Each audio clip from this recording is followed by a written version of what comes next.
Jason Jani! What's up, everyone? It is Jason Jani. Welcome back to my channel. It's great to have you here. In this video, I'm going to share with you kind of some insight, background, and perspective on one of the most challenging things I've had to do or decided to do regarding my personal DJ service ever. Now, for those of you who don't know, I am a performing DJ. I've done this for probably longer than I'd ever want to say out loud. I own a business called the SCE Event Group, and I have my hands in a lot of different projects all over the place. In education, I have the DJ Collective. I have this masterclass thing going on with digital DJ tips. I have the content here on this channel. I have a personal performance calendar. I have an SCE Event Group universe of things going on where we have a number of hosts, actually 10 full-time hosts that represent and fly the SCE flag. I have Snapshot Photo Booths, which is an extremely large and sometimes chaotic side business that I have.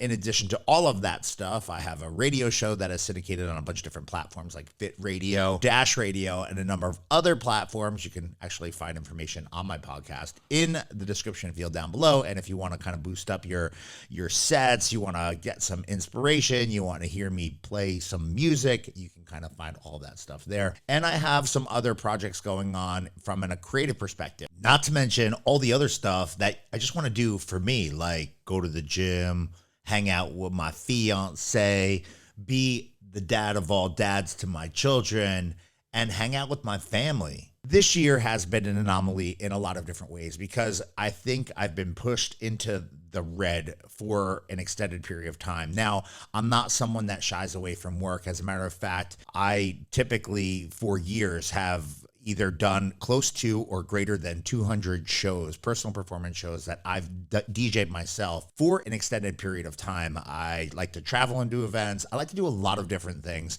And I like to do different events because I believe it keeps my wedding game strong. It keeps me creative. It keeps me acclimated to the current culture of what people are feeling in the club and so much more. I am a firm believer and I am a big supporter of the artistry of entertainment and the artistry of what DJs can do. And I feel like I've spent about 15 years of my life trying to inspire people to not cut corners in our industry. And I've tried to also convince people that are attending events that I've been part of or my company's been part of that DJs in the private event space can be talented and they can do some really, really amazing things. And I hope you feel me if you're checking out this video. So I recently went through this kind of mind shift of what I've been doing. And this year is probably what had done that to me. You know, for those of you who don't know, I primarily play in the wedding space. I do a lot of other events, corporate events, VIP events, club events, and other things. But this year, 99% of what I've done has been in the wedding space. And I absolutely love being a wedding DJ, as ironic as that may sound, because I'm sure there's some people that are watching this that maybe are on the come up in the wedding space. They're aspiring to have a presence in the wedding industry, or they're just kind of moving in that direction. I believe that as a DJ, you go through these kind of like monumental pivots in your career if you're doing this for a considerable amount of time.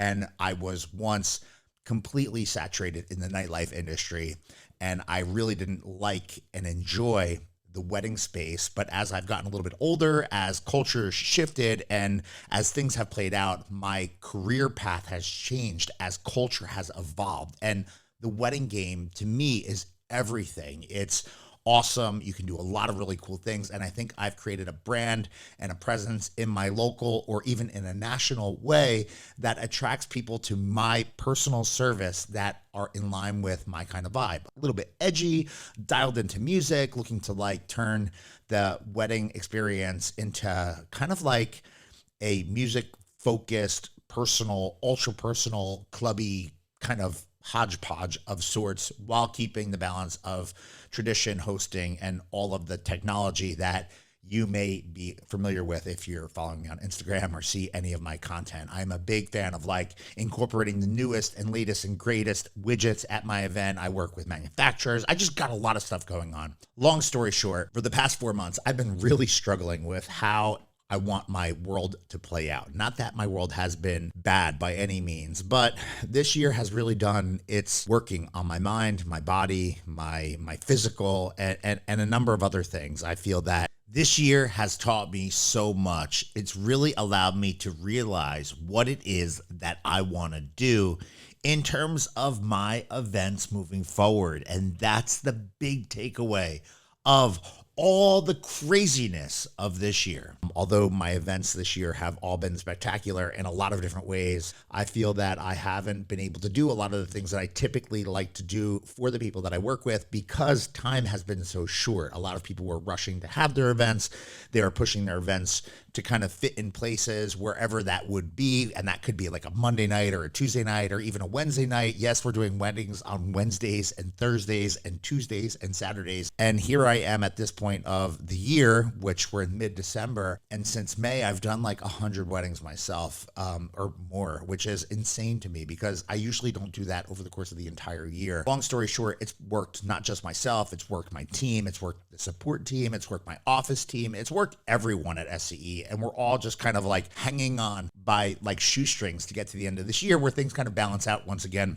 And then we kind of continue the road to recovery of saving the business as a result of all the things that have happened to the business from the pandemic. But we get to kind of get a little bit more time back as in the Northeast, the wedding and the event calendar slows down in the beginning part of every year. And although we're very busy in normal context, it's nowhere near what we've done over the past couple of months. So here's where I'm at. I created this post. I launched it on Instagram the other day, basically shutting down my calendar. I made this really difficult decision to shut down my calendar. And I made my decision for a couple of reasons. First and foremost, my next year looks incredibly busy right now. I am able to do more work, but I just don't know what exactly it is that I want. It's really about me focusing in on the events that I really, really want to do, the stories that I connect to, the places that I want to work, and not sacrificing my own well-being, my own whatever, just to do a job, just to have another party, just to be part of another event.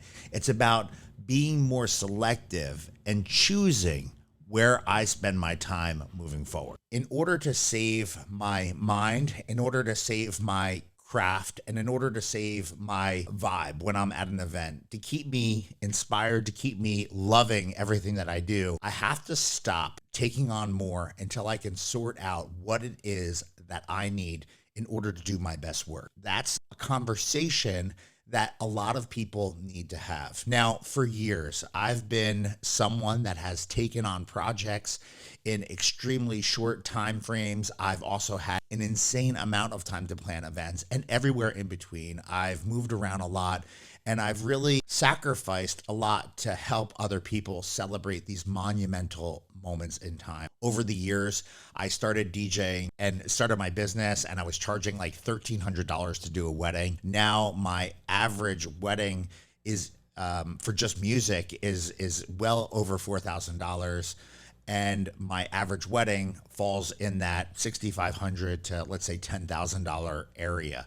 And that includes some production for local events. Now I'm sharing this here because I believe there are some people that are connected to me that probably need to stop and do the same thing.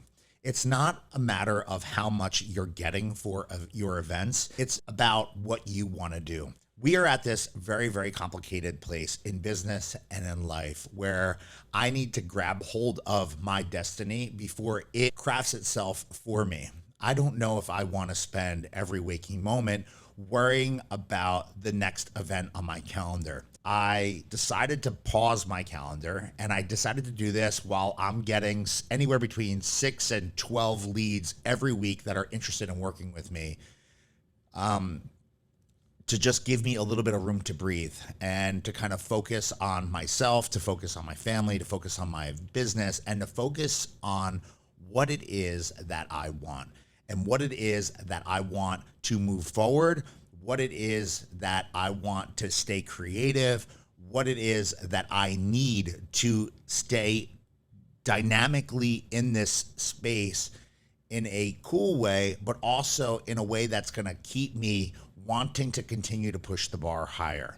Now, what does that look like? I don't know. Is it going to have a financial component? Yes, of course it is. One thing that I've realized is in order for me to do what it is that I like to do, and that is create, I need to stop and I need to think about designing my entertainment experiences around the people that hire me for their events. And I do that, but I do that with a menu kind of breakout of pricing that almost shorts myself more than helps myself.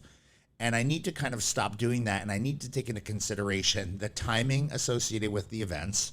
I need to take into consideration the amount of energy needed by the people that are hiring me for their events. And I need to think about what it is that's going to keep pushing this craft forward for me from a performance perspective. What I want to stop doing is repeating what was done yesterday. And that's something that I feel that I've been doing a lot.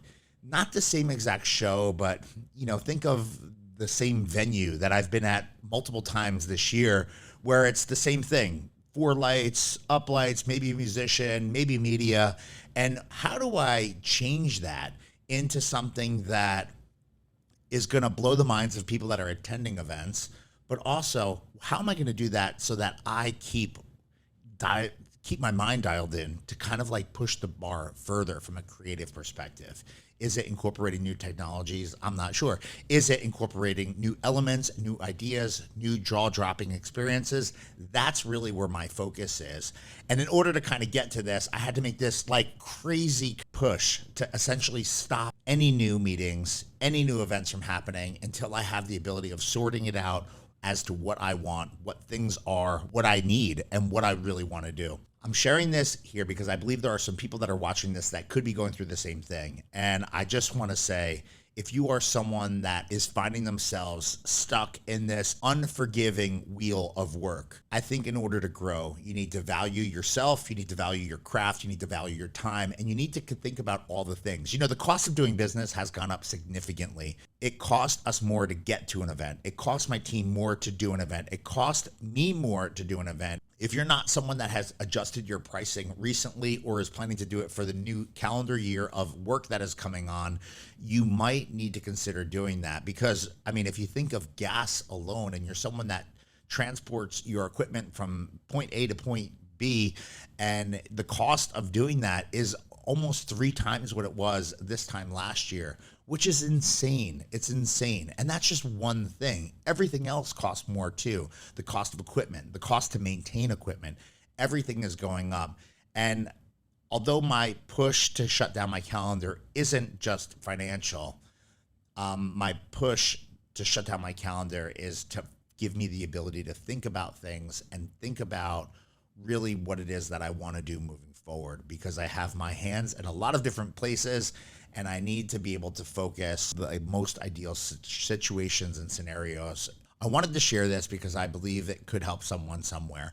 I also wanted to share this because I've gotten a bunch of notes from people concerned and throwing me out questions like, are you retiring? Are you doing all this stuff? And the answer is no, I'm not retiring. I'm just looking to kind of take a little bit of time back so that I can plan out how my future will continue to evolve, and so that I'm not stuck doing the same thing over and over and over again. And there's nothing wrong with doing that, by the way, because I believe my events are super dope. They're super fresh. I get the most amazing people looking for me to do or to be part of their event. It's all about kind of like taking ownership of the future for myself. And it's probably the first time in my career that I'm putting myself even before the people that trust me for their events. And I'm doing that so that when I am part of someone's event in the future, they can get the absolute best from me, from my team, and from the creative process that goes into doing what we do. If you feel me, if you have questions, if you are going through the same kind of exercise, or you're struggling with how to adjust your pricing in the upcoming time ahead, I'd love to hear from you. Throw it down in the comments. I'll do my best to answer anyone and everyone I possibly can. And I appreciate you sticking with me and listening to me kind of talk about why this challenge was so tough for me. Anyway, my name is Jason Jani. If you're new to the channel and you haven't yet joined me, supported me, or whatever, I'd be grateful if you jump down below and hit the subscribe button. If you are a returning supporter, viewer, observer, or just watcher of my content, yes, I said watcher, I appreciate you visiting me once again, and I'd be honored if you smash the thumbs up button so this video enters the algorithm in a different way and it gets out to more people. that could benefit from this channel. I'm grateful that you're here. Thanks for watching this, and be on the lookout for more content dripping right here on the channel in the days, weeks, and months ahead. That means Scoop Jimmy!